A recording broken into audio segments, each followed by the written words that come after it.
Okay, I got a question about full size versus compact versus subcompact for concealed carry, and I'm going to try to answer that question. I just want to say that I'm not an expert, guys. I'm just, go shooting. I've been around guns. I've got some common sense. Those are my credentials. That's about it. So take it with a grain of salt. See what other people decide to carry and why. Get other people's opinion. This is my opinion, and that's about it. But okay, I've got my Glock 17 to represent the full size, and I've got my buddy's Glock 26 to represent the subcompact. I don't have a compact, but you get the idea. Anyway, obviously, the subcompact would be much easier to conceal, right, as opposed to the full size, and that's apparent. But let's talk about shot placement. If you look at a rifle is going to be more accurate than a handgun for a couple of reasons. First off, weight, which doesn't apply here, but it's heavier, so therefore the recoil is not felt as much. It did be a little bit of a difference. I mean, if you go shooting once a month or so, you'll notice the difference out of that barrel, but if not, you really wouldn't notice. The other reason would be a much longer barrel on a rifle, right? That increases velocity, and basically that reflected in accuracy. And the other reason is going to be the sight radius. Rifles have the sights are farther apart, so therefore you get better sight radius. It's much easier to align than on a rifle than a handgun, right? Now these have dummy rounds in it. I know there's a lot of safety sallies out there, but anyway, and they already always pull the trigger and leave it empty with a dummy round. But anyway, you can see here how you barely move it and you're off sight there. And here, a little bit easier there to get it on sight real quick. Of course, I'm more familiar with mine, but still, I fired other firearms, and subcompacts, compacts are harder to align, or it takes a little bit longer than it does with this.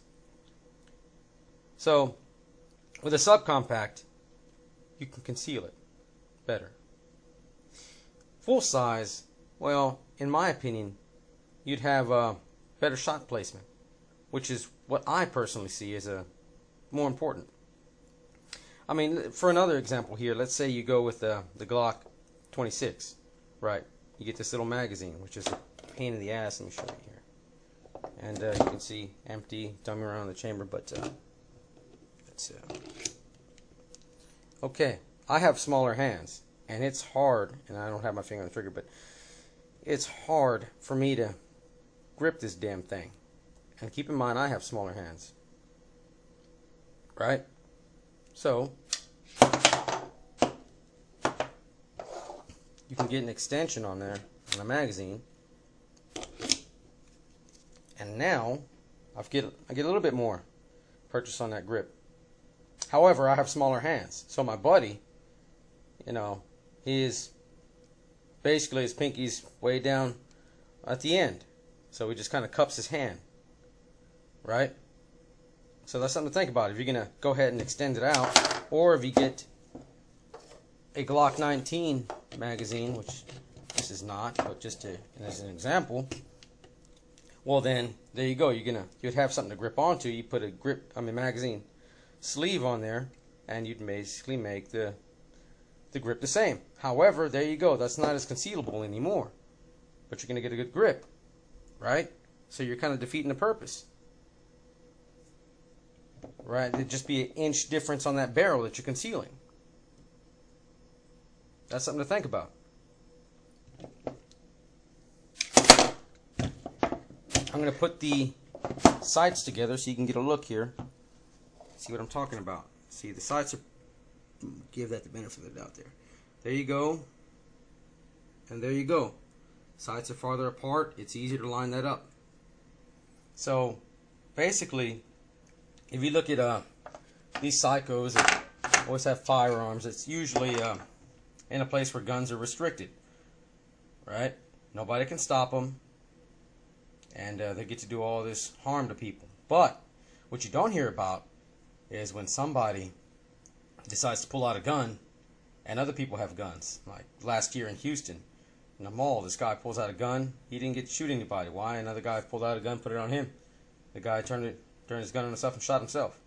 Right? You didn't hear about that.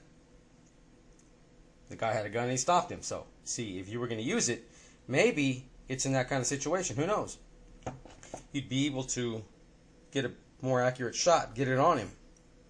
Right? When you pull out a gun to use it, you're liable for whatever you hit. Whether it's the person that's going to harm people, harm you, or innocent bystanders. You're responsible for that. Alright? They teach you that. You're responsible. So, you want to be able to shoot and hit what you're shooting at, or what you're aiming at, right? So, therefore, I would take the full size. I'm better with it. Now, if you live in a rough neighborhood or something, and you think some guy's going to come at you with a gun or a knife or something, yeah, he's going to be probably 4 feet in front of you, then these sights aren't going to matter. You're going to probably have it at your waist or something. Hey, man, get the hell away from me, you know? I mean, then it probably wouldn't matter, but I could do that with this as well. General purpose, right? Anyway, that's just something to think about. I would stand on the side of full size because I want to hit what I'm aiming at. And I can't grip this anyway. I have to extend out the magazine. So therefore, well, that's just going to make an inch difference on that barrel. It's going to make some difference there. But not much as far as concealing.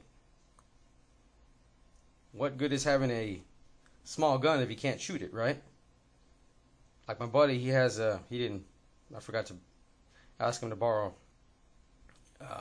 the magazine with a sleeve, but you get the idea. He's going to make it basically as large or larger than this grip. There you go. It's not really that concealed anymore. Okay, well anyway, that's my 2 cents on that. You guys let me know what you think. Agree with me, disagree with me, you know, tell me why you disagree or why you agree or whatever, and whoever else watches this video, they're going to read the comments and learn something. Because I'm only human, man. I miss stuff. Anyway, alright guys, hopefully that helps.